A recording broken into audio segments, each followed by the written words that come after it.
নিজের ইনকামের পুরোটাই পরিবারের জন্য খরচ করেন না। অনেকে হয়তো বা এই শিরোনামটা শুনেই অনেকে অবাক হয়ে যাচ্ছেন, এটা আবার কেমন কথা? ইনকাম তো করি পরিবারের জন্য, সন্তান সন্ততির জন্য, বাবা মার জন্য, আত্মীয় স্বজনের জন্য, তো ইনকাম পরিবারের জন্য খরচ করব না কেন? দেখেন, আমি যেটা বলতে চাচ্ছি, রাসূল আকরাম সাল্লাল্লাহু আলাইহি ওয়াসাল্লামের কাছে একজন সাহাবী আসলেন। আসার পরে বললেন, ইয়া রাসূলুল্লাহ, আমি আমার সমস্ত সম্পত্তি আল্লাহর রাস্তায় উৎসর্গ করে দিতে চাই, দান করে দিতে চাই। এবং আল্লাহ সুবহানাহু ওয়া তাআলা পবিত্র কোরআনুল কারীমের মধ্যে এটা বলেছেন যে এমনভাবে তোমরা নিজেদের অর্থগুলোকে দান করে দিও না, আল্লাহর রাস্তায় খরচ করো না যে নিজেরা শূন্য হয়ে যাও, ফকির হয়ে যাও, মিসকিন হয়ে যাও। ইবনে কাসির রাহিমাহুল্লাহ ইবনে কাসিরের মধ্যে, তাফসির ইবনে কাসিরের মধ্যে চমৎকার করে লিখেছেন যে এমন দান করা যাবে না যে দানের কারণে আপনি নিজে আবার ফকির হয়ে যাবেন। আল্লাহ রাসূল সাল্লাল্লাহু আলাইহি ওয়াসাল্লাম বললেন, তুমি যে সমস্ত সম্পদ দান করবা, তোমার সন্তান সন্ততির জন্য কিছু রেখেছো? কয় না। সন্তান সন্ততির জন্য কিছু রেখে তারপর আল্লাহর রাস্তায় খরচ করো। এমনভাবে খরচ করা যাবে না যে তুমি নিজে নিঃস্ব হয়ে শূন্য হয়ে, তোমার সন্তান সন্ততি নিঃস্ব শূন্য হয়ে আরেকজনের কাছে হাত পাতবে। এরকম দান ইসলামে নিষিদ্ধ।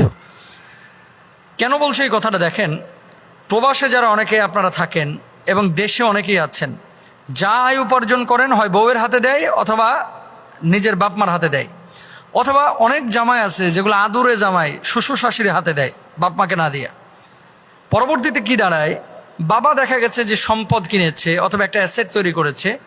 মনে রাখবেন, আপনি যখন আপনার বাবাকে 50 লাখ টাকা দিলেন, দেওয়ার পরে এই বাবাকে মালিক বানিয়ে দিলেন, এই বাবা যদি এই 50 লক্ষ টাকা দিয়ে অন্য জায়গায় সম্পদ কিনে, তাহলে এই সম্পত্তিতে কিন্তু আপনার অন্য ভাই বোনেরও হক চলে আসে, কারণ সেটা পৈতৃক সম্পত্তিতে তখন পরিগণিত হয়।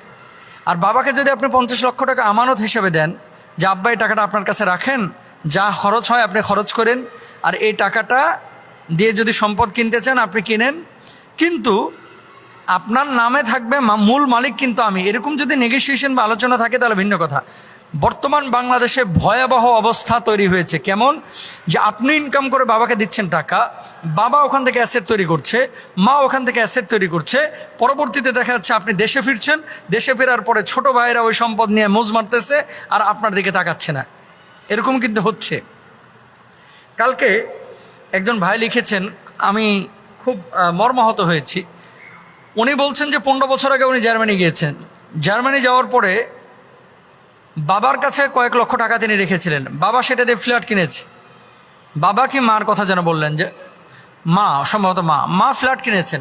ফ্ল্যাট কিনে ওই ছেলের টাকার কৃত ফ্ল্যাট টাকা আবার ছোট ছেলেকে দিয়ে দিয়েছেন। কে?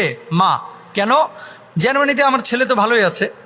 15 বছর পরে বা 10 বছর পরে উনি দেশে এসে দেখলেন যে ওনার আসলে আলটিমেটলি কিচ্ছু নাই, যে টাকাগুলো ছিল সব খরচ হয়ে গেছে, কিচ্ছু নাই, ভাইরা ভালো ভালো অবস্থায় আছে। তো তিনি বলতেছেন যে ভাইদের কাছে গেলাম, সেখানে আমার আশ্রয় নাই, আমার বাড়িতে আমার আশ্রয় নাই, একটা হিজিবিজি অবস্থা। তো অনেক সময় দেখা যাচ্ছে আপনি অ্যাসেট তৈরি করছেন বা সম্পদ তৈরি করছেন, অকৃতজ্ঞ মানুষ যদি হয় সেগুলো স্বীকার করে না। সেজন্য আপনি আপনার সম্পদ অবশ্যই একটা লিমিট রেখে খরচ করবেন এবং ক্রস করবেন না। ক্রস যদি করেন এটার ভয়াবহ খেসারত কিন্তু পরবর্তীতে দিতে হয়। সুতরাং স্ত্রীর জন্য খরচ করবেন মধ্যম পন্থায়, সন্তান সন্ততির জন্য খরচ করবেন মধ্যম পন্থায়, আল্লাহর রাস্তায় খরচ করবেন মধ্যম পন্থায়। এমনভাবে দিয়ে দিবেন না যে একেবারে ফকির হয়ে যাবেন, আবার এমন কার্পণ্য করবেন না যে হাতগুলোকে ঘাড়ের সাথে বেঁধে রাখবেন, এটাও কিন্তু করা যাবে না। ওয়ালা তাজআল ইয়াদাকা মাগলুলাতান ইলা উনুকিক, আল্লাহ সুবহানাহু ওয়া তাআলা সূরা বনী ইসরাঈলে এটা নিষেধ করেছেন যে এমনভাবে তোমরা হাতগুলোকে ঘাড়ের সাথে বাইরে রেখো না যে জীবনে কোনো টাকাই তুমি ফকির মিসকিনকে দাও না, মসজিদে দাও না, মাদ্রাসায় দাও না, এমনটা যাতে করে না হয়। সুতরাং খয়রুল উমুরি আওসাতুহা, আল্লাহ রাসূল সাল্লাল্লাহু আলাইহি ওয়াসাল্লাম বলেছেন যে প্রত্যেকটা কাজে মধ্যম পন্থা যারা অবলম্বন করে বা মধ্যম পন্থা অবলম্বন, এটা হচ্ছে অতি উত্তম।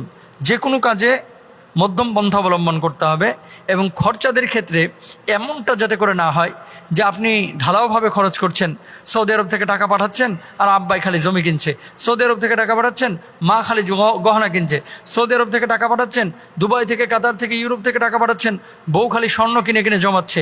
পরবর্তীতে দেশে আসলেন, আসার পরে দেখতেছেন আপনার এখন ফুটা থালি ছাড়া কিচ্ছু নাই, সব কিছু বাবার নামে মায়ের নামে। এখন ভাইরা বলতেছে আব্বার জমি তোমারে দেবো কেন, অথচ আপনি দিয়েছেন। এরকম হচ্ছে। তো আপনাদের কাছে আমার পরামর্শ, যদি ভাইদের জন্য কিছু করেন এটা তো অবশ্যই ইহসান, আপনার অবশ্যই সওয়াব হবে। বোনদের জন্য যদি কিছু করেন অবশ্যই আপনার সওয়াব হবে, স্ত্রীদের জন্য করলে এগুলো সাদাকার সওয়াব হবে। কিন্তু এমন কাজ করেন না যেটা করতে গিয়ে নিজে শূন্য হয়ে যাচ্ছেন, ফকির হয়ে যাচ্ছেন। দেশেও পাঠান, নিজের জন্য কিছু সঞ্চয় করেন, পরবর্তীতে এটা কাজে লাগবে ইনশাআল্লাহ তাআলা। এবং সর্বাবস্থা আল্লাহর উপর তাওয়াক্কুল করবেন। ওমান ইয়াতাওয়াক্কাল আলাল্লাহি ফাহুয়া হাসবুহ, আল্লাহর উপরে যে তাওয়াক্কুল করবে আল্লাহ তাআলা তার জন্য যথেষ্ট হয়ে যাবে। আল্লাহ তাআলা বোঝার তৌফিক দান করুন।